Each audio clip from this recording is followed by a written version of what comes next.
Good morning everybody! Ang inyong Filipino farmer in Romania umaatat na naman dito sa ating garden after the rain. So syempre guys, I'm proud to see you our apples!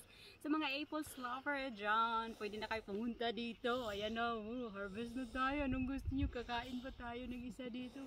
Kitasin na nga natin tong isa. Saan na? Hoy mama. Uy, ang sarap po ito. Hindi wala pa ako sa mood kumain ng apples guys. So, ang purpose ko lang naman sa inyo, ipapakita ko lang yung aking mga gulay dito. Oh, ito na yung ating harvest. Siyempre kasama ko yung aking powerful na aso.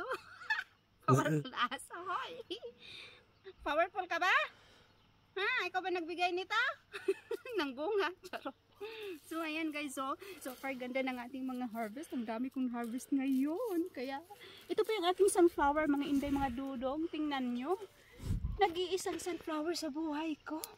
Buti na nga lang, hindi mo ako iniwan. Ang dadami kaya nila dati guys, nilanim ko. Pero at this year, ito lang nag-iisa. Just that one. Yes. The only one. Sunflower in my life.